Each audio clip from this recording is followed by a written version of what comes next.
S2 ke Amerika. Kemudian ada gambar birunya. Lanjut Bu. Udah. Dengan senyuman. Oke, sip. Ya, tapi harus curhat Pak, kalau nggak nanti makan nanti. Happy Bu. Happy. Itu kenapa flex senyumnya? Ini yang paling masuk. Oh, belum ya Pak? Itu apa itu artinya itu? Ini artinya nih Pak. Ini sebenarnya menggambarkan suasana hati saya.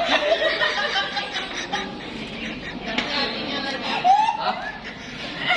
Ini tidak sesuai dengan kenyataan. Artinya lagi gondok itu nampaknya tuh ya. Ini ada yang kesel, saya. Bahagia menerima pembelajaran hari ini. Diletakkan tangannya.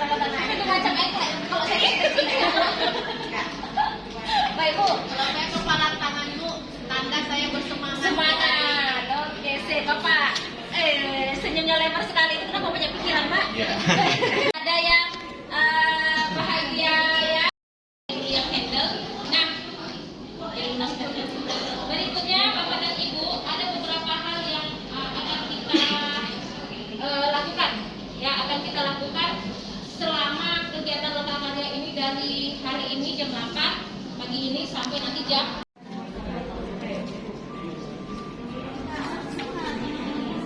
nanti beda ditaruh di sana.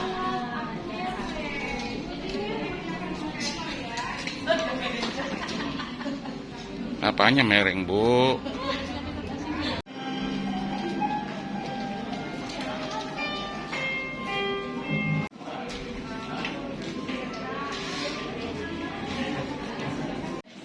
Dan refleksi tanpa belanja itu berbahaya. Potensi diri itu bukan hanya kita have to know the strength, bukan hanya kita tahu bagaimana kelebihan kita, tapi kita tahu bagaimana mengatasi segala kelemahan yang kita miliki. Jadi kalau menggali potensi, saya menggarisbawahi ada how to optimize your strength and how to minimize your weaknesses. Bagaimana memperkuat kekuatanmu dan bagaimana meminimalisir segala kelemahan yang kamu miliki. Itu yang pertama. Yang kedua, mindfulness. Saya punya problem pendekatan interpersonal karena sebenarnya saya tidak terlalu suka untuk bersosialisasi. Saya lebih cenderung, kalau dilihat dari sisi psikologi, saya lebih cenderung sebenarnya introvert. Lebih suka segala sesuatu itu dilihat sendiri dan diselesaikan sendiri. Nah, ini kelemahan saya. Saya tidak punya kemampuan sosialisasi yang bagus. Yang kedua, masih mengadaptasi pendekatan berbasis masalah. Ini kita baru pelajari. Selama ini mungkin yang kita lihat tidak melalui pendekatan yang berbasis aset, tapi melihat bagaimana pendekatan yang berbasis masalah atau kelemahan yang kita miliki. Pada akhirnya yang dihasilkan bukan lagi produktif, tapi malah jadi kontraproduktif. Lalu selanjutnya adalah punya mental block. Mental block saya adalah mood saya. Mental block saya adalah mood saya. Kalau moodnya lagi ya, jadi nunggu moodnya bagus itu yang terkadang menjadi kendala buat saya. Lalu apa yang bisa saya lakukan untuk mengatasi hal tersebut? Yang pertama, membuka mental block itu yang paling penting buat saya. Bagaimana caranya agar saya jadi kalau untuk mengembangkan diri dan orang lain itu kami membuat pelatihan ya. Jadi seperti yang baru-baru 6 itu akan ada pelatihan pembelajaran berdiferensiasi. Artinya apa yang sudah kami dapatkan dari program guru penggerak itu kami imbaskan lagi. Jawa agar termotivasi untuk mengikuti guru penggerak. Karena dari yang kemarin ada pembukaan pendaftaran angkatan ke-7 itu hanya dari SMK Sokar. Ada dari satu pangkalan susun Bapak. Saya akan membacakan hasil dari lampiran 2 lembar kerja 52 strategi pengembangan. Kita membuat variasi model pembelajaran dan juga LKPD dengan memanfaatkan media digital ya Pak, IT gitu. Karena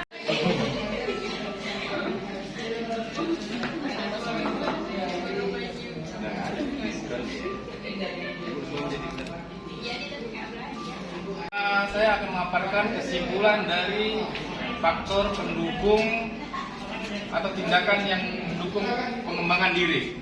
kesimpulan dari apa yang Dikelilingi pohon-pohon rindang dan juga memang lingkungan alam tersebut. Baru yang ketiga, fasilitas di sekolah yang bisa kita manfaatkan, aset dan sumber daya yang sudah kita pelajari.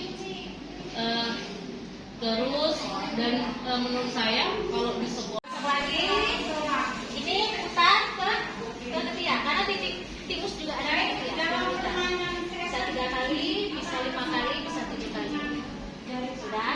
Nah ini juga bisa dilakukan sama anak-anak yang mau demam. Ya, nah ini. Ya, bisa lagi.